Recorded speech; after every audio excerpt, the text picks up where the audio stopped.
la candente mañana de febrero en que Beatriz Viterbo murió, después de una imperiosa agonía que no se rebajó un solo instante ni al sentimentalismo ni al miedo. Noté que las carteleras de fierro de la Plaza Constitución habían renovado no sé qué aviso de cigarrillos rubios. El hecho me dolió, pues comprendí que el incesante y vasto universo ya se apartaba de ella y que ese cambio era el primero de una serie infinita. Cambiar al universo, pero yo no, pensé con melancólica vanidad. Alguna vez, lo sé, mi vana devoción la había exasperado. Muerta, yo podía consagrarme a su memoria, sin esperanza, pero también sin humillación. Consideré que el 30 de abril era su cumpleaños. Visitar ese día la casa a la calle Garay para saludar a su padre y a Carlos Argentino Daneri, su primo hermano, era un acto cortés, irreprochable, tal vez ineludible. De nuevo aguardaría en el crepúsculo de la abarrotada salita, de nuevo estudiaría las circunstancias de sus muchos retratos. Beatriz Viterbo, de perfil, en colores, Beatriz, con antifaz, en los carnavales de 1921, la primera comunión de Beatriz. Beatriz, el día de su boda con Roberto Alessandri. Beatriz, poco después del divorcio, en un almuerzo del Club Hípico. Beatriz, en Quilmes, con Delia San Marco Porcel y Carlos Argentino.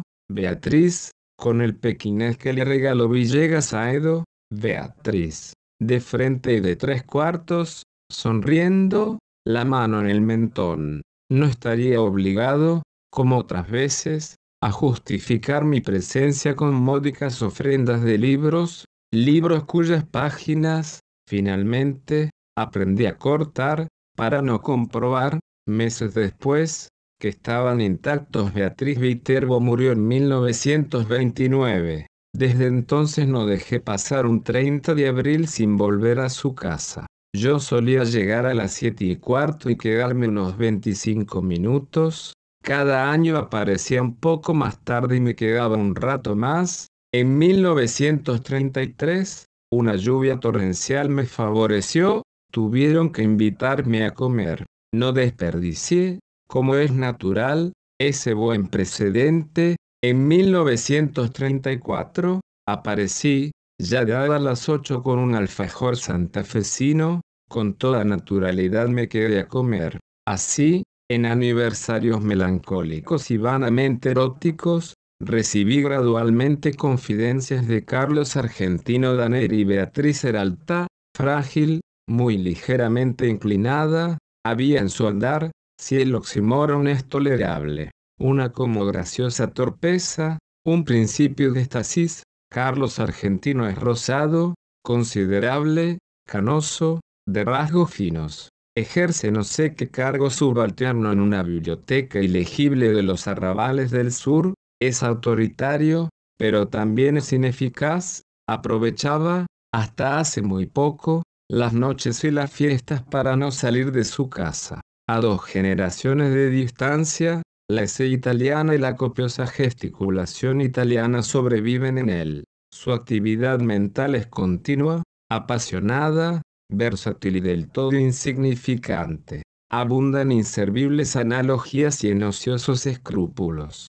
Tiene, como Beatriz, grandes y afiladas manos hermosas. Durante algunos meses padeció la obsesión de Paul Fort, menos por sus baladas que por la idea de una gloria intachable. Es el príncipe de los poetas en Francia, repetía con fatuidad. En vano te revolverás contra él, no lo alcanzará, no. La más inficionada de tus saetas, el 30 de abril de 1941 me permití agregar al alfajor una botella de coñac del país. Carlos Argentino lo probó, lo juzgó interesante y emprendió, al cabo de unas copas, una vindicación del hombre moderno. Lo evoco, dijo con una admiración algo inexplicable, en su gabinete de estudio, como si dijéramos en la torre albarrana de una ciudad, provisto de teléfonos, de telégrafos, de fonógrafos, de aparatos de radiotelefonía, de cinematógrafos, de linternas mágicas, de glosarios, de horarios, de prontuarios, de boletines. Observó que para un hombre así facultado el acto de viajar era inútil. Nuestro siglo XX había transformado la fábula de Mahoma y de la montaña. Las montañas ahora convergían sobre el moderno Mahoma. Tan ineptas me parecieron esas ideas, tan pomposa y tan vasta su exposición, que las relacioné inmediatamente con la literatura. Le dije que por qué no las escribía.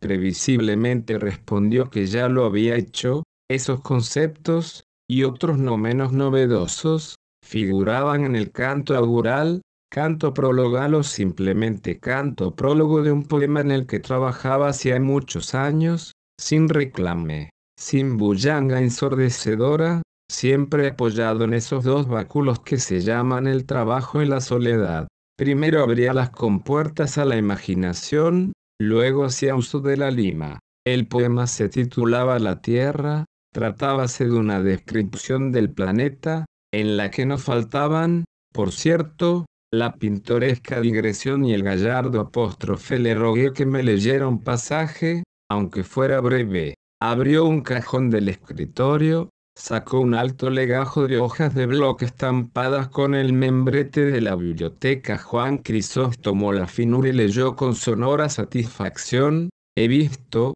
como el griego, las urbes de los hombres, los trabajos, los días de varia luz, el hambre. No corrijo los hechos, no falseo los nombres, pero el boyaje que narro es, autor de machambre estrofa a todas luces interesante. Dictaminó. El primer verso granjea el aplauso del catedrático, del académico, del helenista, cuando no de los eruditos a la violeta, sector considerable de la opinión. El segundo pasa de Homero a Hesíodo, todo un implícito homenaje, en el frontis del flamante edificio, al padre de la poesía didáctica, no sin remozar un procedimiento cuyo bólengo está en la escritura, la enumeración, congerio conglobación. El tercero, barroquismo, decadentismo, culto depurado y fanático de la forma, consta de 12 hemistiquios gemelos. El cuarto, francamente bilingüe, me asegura el apoyo incondicional de todo espíritu sensible a los desenfados envites de la facesia. Nada diré de la rima rara ni de la ilustración que me permite sin pedantismo acumular en 4 versos 3 alusiones eruditas que abarcan 30 siglos de apretada literatura, la primera la Odisea, la segunda los trabajos y días, la tercera la bagatela inmortal que nos depararan los ocios de la pluma del saboyano. Comprendo una vez más que el arte moderno exige el bálsamo de la risa. El Scherzo, decididamente, tiene la palabra Goldón, y otras muchas estrofas me leyó que también obtuvieron su aprobación y su comentario profuso. Nada memorable había en ella, ni siquiera la juzgué mucho peores que la anterior. En su escritura habían colaborado la aplicación, la resignación y el azar. Las virtudes que Daneri les atribuía eran posteriores. Comprendí que el trabajo del poeta no estaba en la poesía, estaba en la invención de razones para que la poesía fuera admirable. Naturalmente, ese ulterior trabajo modificaba la obra para él, pero no para otro. La dicción oral de Daneri era extravagante,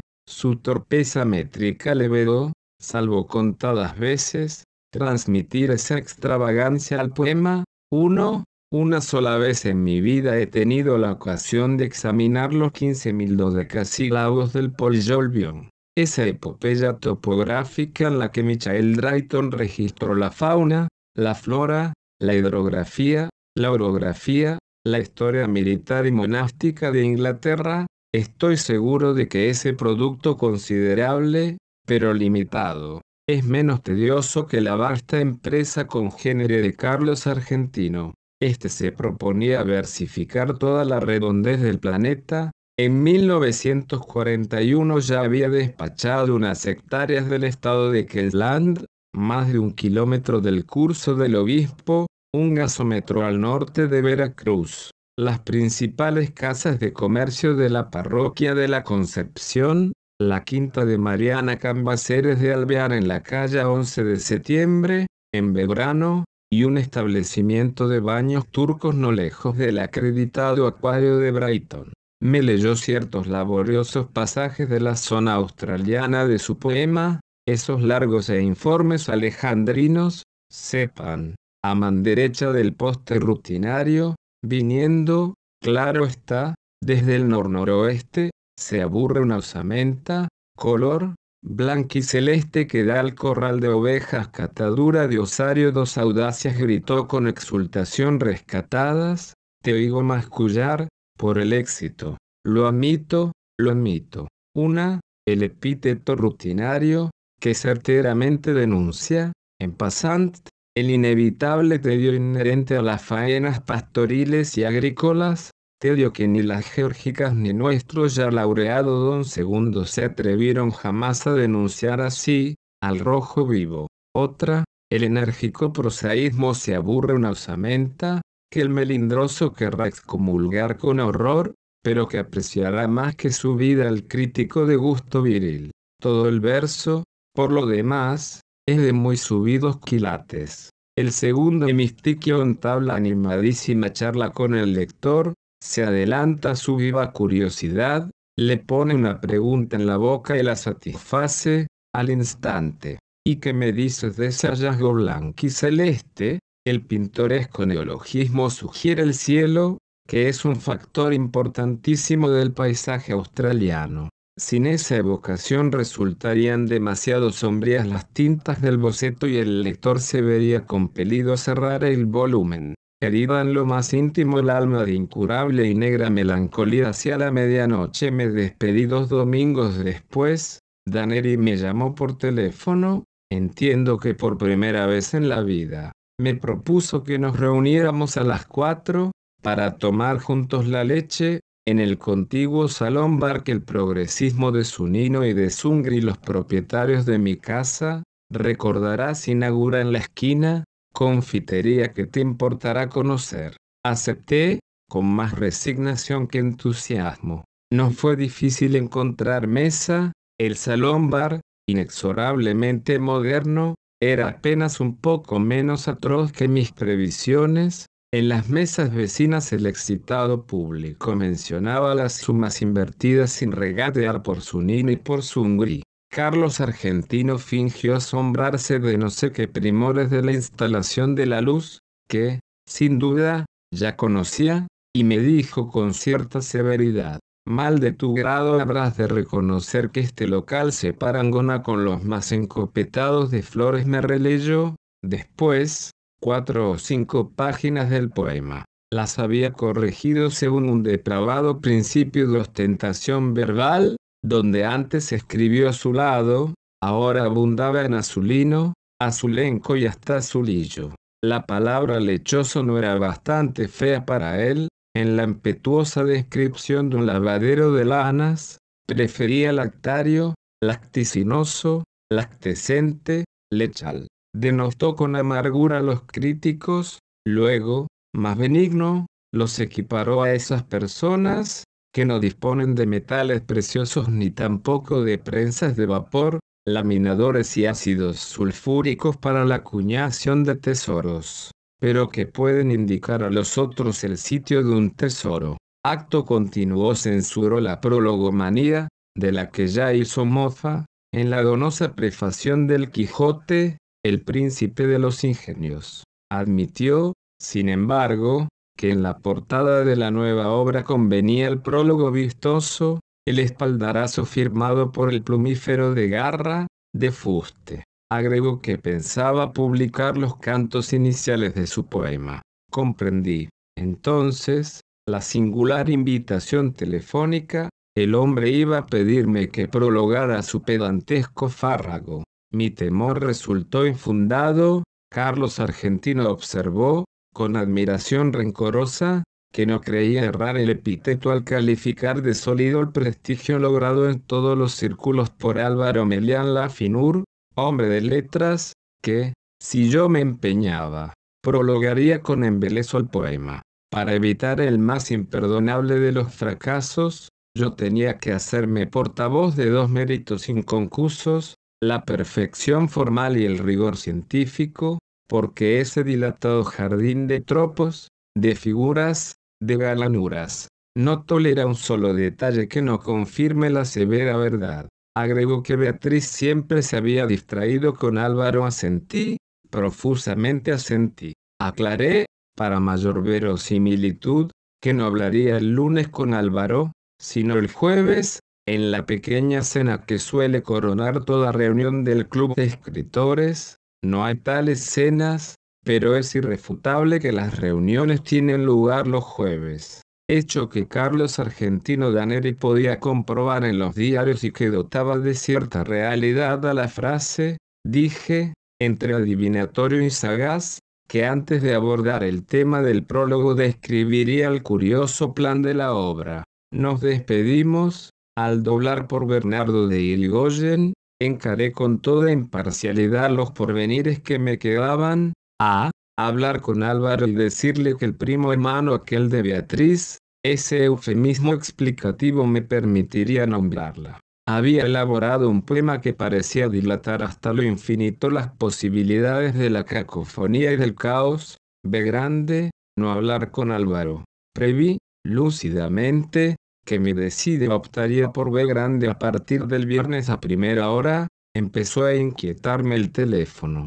Me indignaba que ese instrumento, que algún día produjo la irrecuperable voz de Beatriz, pudiera rebajarse a receptáculo de las inútiles y quizás coléricas quejas de ese engañado Carlos Argentino Daneri. Felizmente nada ocurrió salvo el rencor inevitable que me inspiró aquel hombre que me había impuesto una delicada gestión y luego me olvidaba el teléfono. Perdió sus terrores, pero a fines de octubre, Carlos Argentino me habló. Estaba agitadísimo, no identifiqué su voz al principio. Con tristeza y con ira balbuceó que esos ilimitados Zunino y Zungri, so pretexto de ampliar su desaforada confitería, iban a demoler su casa, la casa de mis padres, mi casa, la vieja casa emveterada de la calle Garay. Repitió, quizá olvidando su pesar en la melodía. No me resultó muy difícil compartir su congoja. Ya cumplidos los 40 años, todo cambio es un símbolo detectable del pasaje del tiempo. Además se trataba de una casa que, para mí, aludía infinitamente a Beatriz. Quise aclarar ese delicadísimo rasgo. Mi interlocutor no me oyó. Dijo que si Zunino y Zungri persistían en ese propósito absurdo, el doctor Zuni, su abogado, los demandaría ipso facto por daños y perjuicios y los obligaría a abonar 100.000 nacionales. El nombre de Zuni me impresionó. Su bufete, en Caseros y Tacuarí, es de una seriedad proverbial. Interrogué si éste se había encargado ya del asunto. Daneri dio que le hablaría esa misma tarde. Vaciló y con esa voz llana, impersonal, a que solemos recurrir para confiar algo muy íntimo, dijo que para terminar el poema le era indispensable la casa, pues en un ángulo del sótano había una Alep. Aclaró que una Alep es uno de los puntos del espacio que contienen todos los puntos. Está en el sótano del comedor, explicó, aligerada su dicción por la angustia. Es mío, yo lo descubrí en la niñez, antes de la edad escolar. La escalera del sótano es empinada. Mis tíos me tenían prohibido el descenso, pero alguien dijo que había un mundo en el sótano. Se refería, lo supe después, a un baúl, pero yo entendí que había un mundo. Bajé secretamente, rodé por la escalera vedada, caí. Al abrir los ojos, vi el Alep. Repetí, sí, el lugar donde están, sin confundirse, todos los lugares del orbe, vistos desde todos los ángulos. A nadie revelé mi descubrimiento, pero volví. El niño no podía comprender que le fuera deparado ese privilegio para que el hombre burilara el poema. No me despojarán Zunino y Zungri, no, y 1000 veces no. Código en mano, el doctor Zuni probará que es inajenable mi Alep. Traté de razonar, pero no es muy oscuro el sótano. La verdad no penetra un entendimiento rebelde. Si todos los lugares de la tierra están en el Aleph, ahí estarán todas las luminarias, todas las lámparas, todos los veneros de luz. Iré a verlo inmediatamente. Corté, antes de que pudiera emitir una prohibición. Basta el conocimiento de un hecho para percibir en el acto una serie de rasgos confirmatorios, antes insospechados. Me asombró no haber comprendido hasta ese momento que Carlos Argentino era un loco. Todos esos vitervos, por lo demás, Beatriz, yo mismo suelo repetirlo, era una mujer, una niña de una clarividencia casi implacable, pero había en ella negligencias, distracciones, desdenes, verdaderas crueldades, que tal vez reclamaban una explicación patológica. La locura de Carlos Argentino me colmó de maligna felicidad. Íntimamente, siempre nos habíamos detestado en la calle Garay. La sirvienta me dijo que tuviera la bondad de esperar. El niño estaba, como siempre, en el sótano, revelando fotografías. Junto al jarrón sin una flor, en el piano inútil, sonreía, más intemporal que anacrónico, el gran retrato de Beatriz, en torpes colores. No podía vernos nadie. En una desesperación de ternura me aproximé al retrato y le dije: Beatriz, Beatriz Elena Viterbo, Beatriz querida, Beatriz perdida para siempre, soy yo, soy Borges. Carlos entró poco después. Habló con sequedad. Comprendí que no era capaz de otro pensamiento que de la perdición de la Aleph. Una copita del pseudo coñac ordenó y te zampuzarás en el sótano.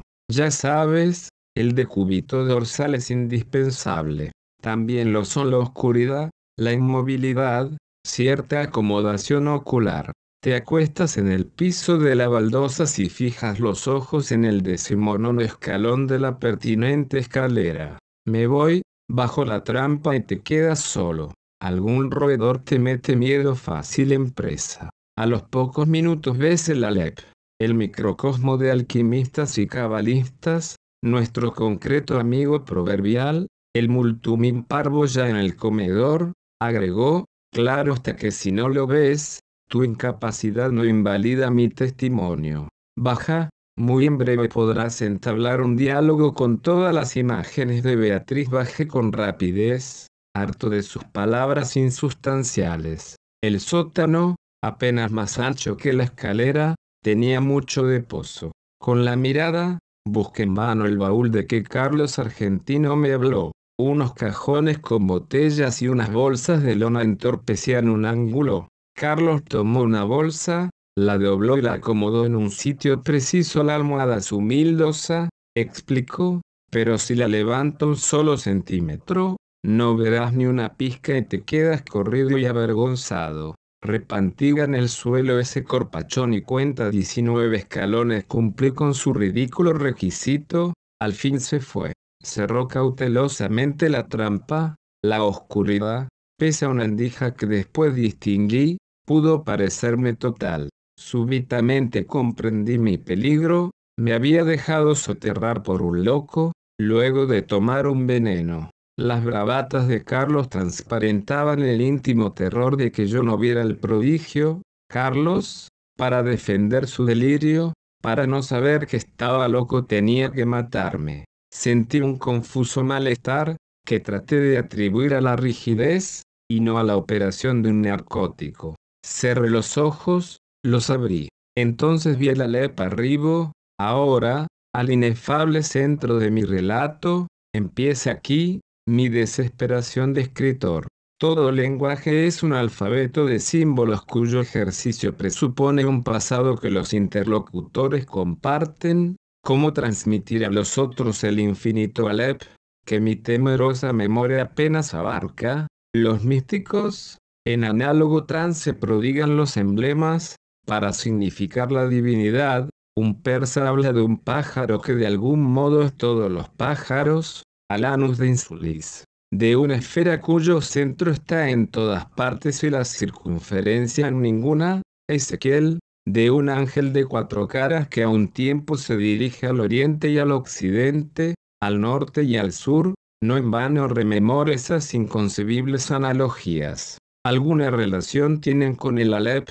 Quizá los dioses no me negarían el hallazgo de una imagen equivalente, pero este informe quedaría contaminado de literatura, de falsedad. Por lo demás, el problema central es irresoluble, la enumeración, siquiera parcial, de un conjunto infinito. En ese instante gigantesco, he visto millones de actos deleitables o atroces. Ninguno me asombró como el hecho de que todos ocuparan el mismo punto, sin superposición y sin transparencia. Lo que vieron mis ojos fue simultáneo, lo que transcribiré sucesivo, porque el lenguaje lo es. Algo, sin embargo, recogeré en la parte inferior del escalón, hacia la derecha, vi una pequeña esfera tornasolada, de casi intolerable fulgor. Al principio la creí giratoria, luego comprendí que ese movimiento era una ilusión producida por los vertiginosos espectáculos que encerraba. El diámetro de la Aleph sería de 2 o 3 centímetros, pero el espacio cósmico estaba ahí, sin disminución de tamaño. Cada cosa, la luna del espejo, digamos, era infinitas cosas, porque yo claramente la veía desde todos los puntos del universo. Vi el populoso mar, vi el alba y la tarde, vi las muchedumbres de América, vi una plateada telaraña en el centro de una negra pirámide, vi un laberinto roto, era Londres, vi interminables ojos inmediatos escrutándose en mí como en un espejo. Vi todos los espejos del planeta y ninguno me reflejó. Vi en un traspatio de la calle Soler las mismas baldosas que hace 30 años vieron ensaguando una casa en Frei Ventos. Vi racimos, nieve, tabaco, vetas de metal, vapor de agua. Vi convexos desiertos ecuatoriales y cada uno de sus granos de arena. Vi en Inverness a una mujer que no olvidaré. Vi la violenta cabellera, el altivo cuerpo. Vi un cáncer de pecho. Vi un círculo de tierra seca en una vereda, donde antes hubo un árbol. Vi una quinta de Drogué, un ejemplar de la primera versión inglesa de Plinio, la de Pilemont Toland. Vi a un tiempo cada letra de cada página. De chico yo solía maravillarme de que las letras de un volumen cerrado no se mezclaran y perdieran en el decurso de la noche. Vi la noche y el día contemporáneo. Vi un poniente en Querétaro que parecía reflejar el color de una rosa en Bengala. Vi mi dormitorio sin nadie. Vi en un gabinete de Almar un globo terráqueo entre dos espejos que lo multiplicaban sin fin. Vi caballos de crin arremolinada. En una playa del mar Caspio en el alba, vi la delicada osadura de una mano. Vi a los sobrevivientes de una batalla, enviando tarjetas postales. Vi en un escaparate de Mirzapur una baraja española. Vi las sombras oblicuas de unos helechos en el suelo de un invernáculo. Vi tigres, embolos, bisontes, marejadas y ejércitos. Vi todas las hormigas que hay en la tierra. Vi un astrolabio persa. Vi en un cajón del escritorio, y la letra me hizo temblar, cartas obscenas, increíbles, precisas, que Beatriz había dirigido a Carlos Argentino. Vi un adorado monumento en la Chacarita. Vi la reliquia atroz de lo que deliciosamente había sido Beatriz Viterbo. Vi la circulación de mi propia sangre. Vi el engranaje del amor y la modificación de la muerte. Vi el Aleph, desde todos los puntos. Vi en el Aleph la tierra. Vi mi cara y mis vísceras. Vi tu cara, y sentí vértigo y lloré, porque mis ojos habían visto ese objeto secreto y conjetural, cuyo nombre usurpan los hombres, pero que ningún hombre ha mirado. El inconcebible universo. Sentí infinita veneración, infinita lástima. Tarumba, habrás quedado de tanto curiosear donde no te llaman, dijo una voz aborrecida y jovial. Aunque te devanes los sesos, no me pagarás en un siglo esta revelación. ¡Qué observatorio formidable! Che Borges. Los pies de Carlos Argentino ocupaban el escalón más alto. En la brusca penumbra, acerté a levantarme y a balbucear: formidable. Sí, formidable. La indiferencia de mi voz me extrañó. Ansioso, Carlos Argentino insistía, ¿la viste todo bien? En colores en ese instante concebí mi venganza. Benévolo, manifiestamente apiadado, nervioso, evasivo, agradecí a Carlos Argentino Daneri la hospitalidad de su sótano y lo insté a aprovechar la demolición de la casa para alejarse de la perniciosa metrópoli que a nadie créame, que a nadie perdona. Me negué, con suave energía, a discutir el Alep, lo abracé. Al despedirme le repetí que el campo y la seguridad son dos grandes médicos en la calle, en las escaleras de Constitución, en el subterráneo. Me parecieron familiares todas las caras. Temí que no quedara una sola cosa capaz de sorprenderme, temí que no me abandonara jamás la impresión de volver. Felizmente, al cabo de unas noches de insomnio me trabajó otra vez el olvido postdata del 1 de marzo de 1943. A los 6 meses de la demolición del inmueble de la calle Garay, la editorial Procusto no se dejó arredrar por la longitud del considerable poema y lanzó al mercado una selección de trozos argentinos. Huelga repetir lo ocurrido. Carlos Argentino Daneri recibió el segundo Premio Nacional de Literatura. 2. El primero fue otorgado al doctor Aita, el tercero al doctor Mario Bonfanti. Increíblemente mi obra Los naipes del Taur no logró un solo voto. Una vez más, triunfaron la incomprensión y la envidia. Hace ya mucho tiempo que no consigo ver a Daneri. Los diarios dicen que pronto nos dará otro volumen. Su afortunada pluma, no entorpecida ya por el Alep, se ha consagrado a versificar los epítomes del doctor Acevedo Díaz. 2 observaciones quiero agregar, una sobre la naturaleza del Alep, otra sobre su nombre. Este, como es sabido, es el de la primera letra del alfabeto de la lengua sagrada. Su aplicación al círculo de mi historia no parece casual. Para la cábala esa letra significa el Ensop, la ilimitada y pura divinidad. También se dijo que tiene la forma de un hombre que señala el cielo y la tierra, para indicar que el mundo inferior es el espejo y es el mapa del superior. Para la Mengenlere, es el símbolo de los números transfinitos, en los que el todo no es mayor que alguna de las partes. Yo querría saber, ¿eligió Carlos Argentino ese nombre, o lo leyó, aplicado a otro punto donde convergen todos los puntos, en alguno de los textos innumerables que la ley de su casa le reveló? Por increíble que parezca, yo creo que hay, o que hubo, otro Alep. Yo creo que el Alep de la calle Garay era un falso Alep. Doy mis razones. Hacia 1867 el capitán Burton ejerció en el Brasil el cargo de cónsul británico. En julio de 1942 Pedro Enríquez Ureña descubrió en una biblioteca de Santos un manuscrito suyo que versaba sobre el espejo que atribuye el Oriente a Iskandar Soal, Karnaín o Alejandro Bicorne de Macedonia. En su cristal se reflejaba el universo entero. Burton menciona otros artificios congéneres: la séptuple copa de Caijos Ru, el espejo que Tariq Ben Sayad encontró en una torre, 1001 noches, 272, el espejo que Luciano de Samosata pudo examinar en la luna, historia verdadera, y 26. La lanza especular que el primer libro del Satyricon de Capella atribuye a Júpiter,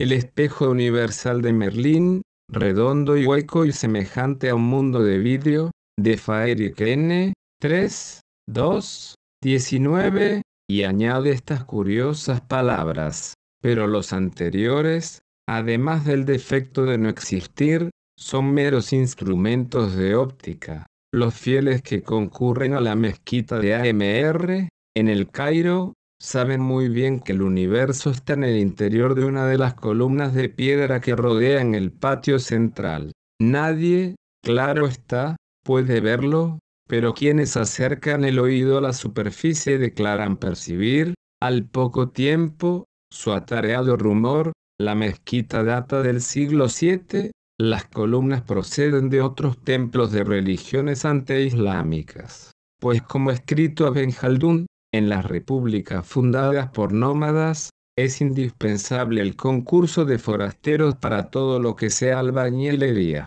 Existe salepe en lo íntimo de una piedra. Lo he visto cuando vi todas las cosas y lo he olvidado. Nuestra mente es porosa para el olvido. Yo mismo estoy falseando y perdiendo, bajo la trágica erosión de los años, los rasgos de Beatriz.